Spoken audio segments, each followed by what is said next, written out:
Nos metemos en lo que creo es un temazo. Atención acá. ¿Qué secuelas deja en la adultez si en la infancia tuvimos que cuidar a hermanos como si fueran nuestros hijos? Si en la infancia tuvimos que ayudar, colaborar con nuestros padres, con padres por allí ausentes, con padres que no se hacían cargo de ciertas situaciones. ¿Qué pasa con esos niños que se los considera muy maduros y se los aplaude por eso? ¡Qué bien! Son niños muy maduros. Ahora nos preguntamos, ¿esto es violencia en la niñez?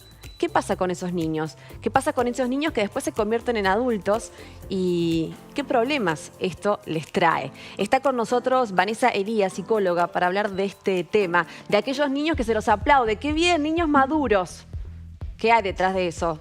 ¿Cómo estás? Buen día. Hola, Vane. Hola chicos, ¿cómo están? Bien, muy bien, con muchas ganas de tratar este tema que nos parece interesantísimo, Vanessa, y nos preguntamos si realmente esto que se traduce en niños muy maduros, ¿no?, entre comillas, y se los pondera y se los carga de muchas mochilas que no tienen que ver con ellos, que no les pertenecen, ¿qué problemas después les trae una vez que estos niños crecen, ¿no?, ya siendo adultos? Este es un tema, pero importantísimo. Realmente les quiero agradecer que abran espacios así porque sucede mucho, mucho más de lo que creemos y trae muchísimos problemas a lo largo de la vida. Te diría que el primer problema fundamental es que como está desfasado el rol y en la infancia no pudimos habitar ese rol de infancia, ¿no?, ese lugar de niños, niñas, ¿qué implica ese lugar? Implica no tener que preocuparnos por las demás personas en cuanto a los roles de cuidado, de responsabilidad, porque la infancia justamente se trata de todo lo otro, ¿no? Y las figuras adultas son quienes deberían, en esa instancia, garantizarnos ciertas cosas. Cuando eso no sucede, y entonces de alguna manera se invierten los roles, habitamos un rol que no nos corresponde, después suele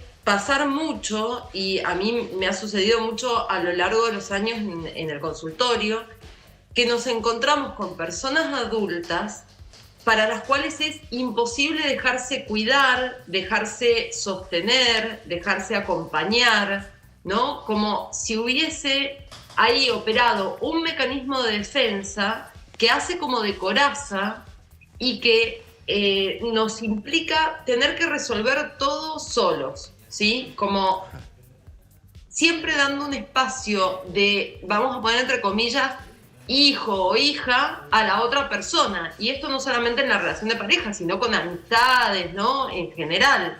Como que tendemos a maternar o a paternar porque no recibimos esos cuidados que necesitábamos, que también nos permiten construir ciertas bases, ¿no? Claro. Claro. Puede ser que en la adultez, te consulto esto, aquellos niños que no vivieron la infancia como tal, que tuvieron que madurar de golpe, que tuvieron que quemar etapas, que tuvieron que hacerse cargo de situaciones que no eran propias, puede ser que al no vivir esa infancia de grandes, de adultos, requieran de alguna manera volver a esa etapa o se reconozcan infantiles en algunos puntos ya siendo grandes, ¿no? Puede ser que esto se dé psicológicamente porque... Como vivir un proceso Claro, de manera retrasada, digamos. Claro, quemaste una etapa, tuviste que ser grande de golpe, no era lo que la ley de la vida marca, digamos, y de grande te encontrás con inseguridades, con problemas, con gestos infantiles, porque tal vez vos no viviste la infancia como debías.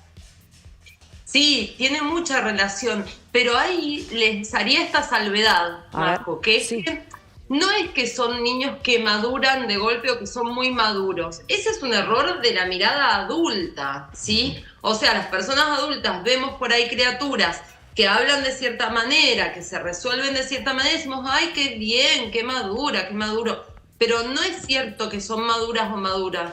Lo cierto es que están desfasados en el rol. Entonces, vamos a poner entre comillas, actúan un personaje que no son, porque lo cierto es que la infancia no tiene los recursos como para, a nivel psicológico e intelectual, comprender ciertos procesos, ¿sí?, que tienen que ver con la vida adulta por todo lo que implica ese tránsito hacia la adultez, ¿no? Nos lleva un montón de años. Entonces sucede esto que decían recién, que es que hay un montón de personas, a veces adultas, que vemos que actúan de manera infantilizada y coincide, ¿no?, con estas situaciones de no haber tenido una infancia como se suponía. Pero sí. no es porque están desfasados en el sentido de quieren vivir hoy lo que no vivieron en la infancia. En general lo que sucede es que no pudieron elaborar durante la infancia y la adolescencia Exacto. los recursos necesarios para después advenir a la vida adulta y poder sostener con esa contundencia, ¿se entiende? Claro. Es Sí, sí, como históricamente- siempre- A eso apuntaba, es tal cual lo que vos decís. No Claro. digo conductas infantiles, digo que, vuelvo a esto, lo marcaste genial vos, inseguridades, poco manejo adulto ante ciertas situaciones, digamos, ¿no? Es como que las etapas se te cruzaron de alguna manera, ¿no? No tenés la madurez de un Claro. adulto. Vane, hace- Exactamente, hasta mecanismos fóbicos, ¿viste? Sí, sí, de sí. huida, porque Sí, sí. claro, ¿cómo sostenemos? Digo, son personas que solo saben sostener desde la infancia. ¿Y qué hace la infancia?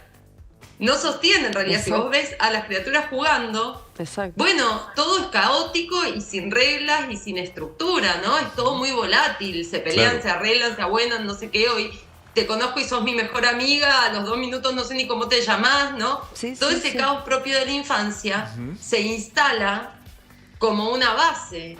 Entonces que se actúe de manera que aparenta ser, ¿no?, entera y adulta, no quiere decir que tengan los recursos que tiene la adultez. Históricamente, Y por lo tanto Vane- no los van a tener, ¿no? Vane, históricamente estaba instaurado como que el hermano mayor, digamos, en la familia era un cuasi padre, ¿no? Entonces, y más cuando eran familias que tenían muchos chicos y la diferencia de edad entre el mayor y el menor prácticamente hacía pretender como que había una función ahí de cuidar a tus hermanos, de sos un semipadre. Digo, eso estaba instaurado y hoy no se ve tanto, digamos, ¿no? No se ve tanto, salvo en algunas familias por ahí donde quizás falta alguno de los dos progenitores y ese padre necesita un poco de ayuda y no la tiene, porque a lo mejor no tiene la ayuda de los abuelos y demás, y sigue pasando. Es una Yo lo mochila, noto, es una gran yo lo mochila el digo, vos sos el y hermano le carga mayor, esa ¿eh? responsabilidad. Mi Sí. pregunta va apuntada a otro lado, digo, ¿qué cosas una persona que hoy nos está escuchando, que le tocó vivir eso, puede llegar a decir, esto que siento, esto que me pasa, esto que vivo, tiene que ver con eso? Y quizás deba hacer algún tratamiento, buscar ayuda. Digo, ¿cuáles son los indicadores? Digo, que esa persona debe sentir. Yo por ahí lo vivo y digo, no sé, lo he notado, digo, es el centro de la familia y todas las preguntas y todas las respuestas van a estar, lo noto yo, inclusive hasta con la familia de mi familia, digamos, ¿no? Como que el hermano mayor es cabeza de familia, digamos. Sí, sí, sí. Y todo lo resuelve él. Inclusive hasta ha sido juez en algún momento, y es ¿no? un mochilón. Es un mochilón terrible, digo. Pero traslademos la situación a otro lado. Esa persona Claro. que le tocó ser el hermano mayor cuidador o que le tocó ser el hermano mayor cabeza de familia, ¿qué cosas de su vida puede llegar a atribuir a esto, digamos? Bueno, a ver, se va a dar subjetivamente, ¿no? Digo, como para no hacer, porque si no a veces la gente que nos escucha se puede confundir y pensar que tiene algún tipo de síntoma o situación y adjudicarla Bien. a ciertas cuestiones que no sabemos. Es re importante esto también, ver que las personas somos todas únicas y diferentes. Claro. Desde todos los aspectos, desde lo psicológico, desde lo orgánico, entonces, si bien hay patrones que también suceden dentro de la medicina, ¿no? Que se repiten, también hay circunstancias subjetivas que hacen que quizás los síntomas no coincidan, pero lo que tengo esté dentro de un contexto, ¿sí? ¿Yo qué te quiero decir con esto? A la gente que nos escucha, en general yo no soy una persona psicologista que por todo te mande al psicólogo. Parece irónico, pero de verdad que para mí es así. Creo que lo importante es hacernos siempre la pregunta de ¿estoy siendo feliz? ¿Me siento feliz? No la felicidad como una utopía, ¿no? Eso que nos enseñan o nos venden por ahí en las películas, sino una felicidad mucho más real y tangible, cotidiana, que es esto de, bueno, en parámetros generales tengo una vida que me nutre, que me gusta, de la que disfruto. Si yo estoy sintiendo que constantemente me siento angustiada, presionada, sobreexigida, que son características que se pueden dar en estas personas que desfasaron roles y ocuparon roles de responsabilidad muy temprano, ¿sí? Entonces, si estoy sintiendo todo esto, si me siento abrumada, si siento que colapso por cualquier cosa, ¿no? Que tengo menos disponibilidad de recursos a nivel emocional, a nivel psicológico, para mí ahí sí es muy importante hacer una consulta a nivel profesional. Claro. Y también quiero decirle a la gente que nos escucha que es re importante entender que con cualquier profesional de cualquier especialidad se da lo que comúnmente llamamos cuestión de piel. Quiere decir que quizás vamos a una persona y no nos resuena, no nos sentimos cómodas, no nos sentimos cómodos, no pasa nada. O sea, tengo que seguir intentando hasta encontrar ese espacio en el que pueda trabajar lo que necesito trabajar y ordenar esto. Claro, todo se puede ordenar y vamos a sentir un alivio que nos va a permitir seguir avanzando. Claro. Vane, te quiero hacer una pregunta puntual, pero creo que puede sumar y tiene que ver con el tema. Se da mucho, por lo general, en padres separados. ¿Qué pasa cuando al niño se le obliga prácticamente a guardar un secreto? Pasa mucho en padres separados, por lo general, no le cuentes a tu mamá esto. Sucede que se les presentan nuevas parejas y justamente se les prohíbe que cuenten que fueron a tal lugar, que compartieron con tal persona, que se compró tal cosa, que se gastó en aquello. ¿Es malo eso para el niño? ¿Y qué carga tiene emocional y psicológicamente para un nene de 5, 6, 10 años que se le obliga a guardar un secreto porque hay algo que está mal, que se está tapando, ¿no? En lo que uno interpreta. Mirá, qué bueno, qué importante esta pregunta, Majo, porque es fundamental, sí, te diría, y no solo para este tema, sino en general. Yo les voy a decir algo que espero que todo papá y mamá que esté escuchando lo pueda procesar e incorporar. La infancia no es A ver, mi hija no es mi amiga, no es mi compincha, no es mi madre, no es mi hermana, es mi hija. ¿Qué quiere decir? Que tenemos que empezar a reordenar los roles y a volver a establecerlos desde una lógica que dé ciertas garantías. La infancia no está para guardar secretos. No tiene por qué hacerlo y además lo que estamos haciendo es introducir algo que es muy peligroso, que es darles una información errónea. O sea, le damos a entender a las criaturas que hay cosas que están mal y de esas cosas no se habla. Por lo tanto, si esa criatura está en riesgo, si esa criatura vive una situación de abuso, vive una situación de violencia, se siente angustiada por algo, no va a hablar, no nos va a contar, porque va a entender que tiene que callar.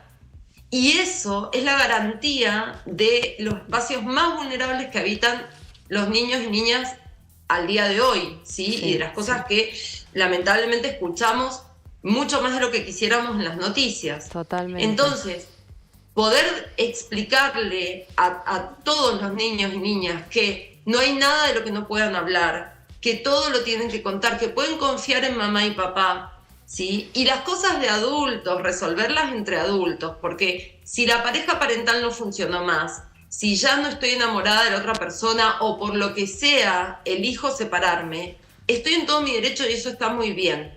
Pero mis hijos e hijas no son rehenes, ni son puentes entre ese vínculo de adultos. Las cosas de adultos las resuelven los adultos. Perfecto. Los niños no tienen que ser parte de esto porque realmente les genera mucha angustia y las criaturas no saben qué hacer con la angustia, no tienen los recursos intelectuales, psicológicos que podemos tener las personas adultas, no tienen metáfora, entonces no saben cómo expresar. Si encima les estamos diciendo que tienen que callar, lo que estamos haciendo es entregar a esas criaturas al peor de los peligros. Claro. Clarísima, Vane. Siempre gracias. Además que los chicos, quiero hacer una cortita, digo, los chicos la hacen tan fácil.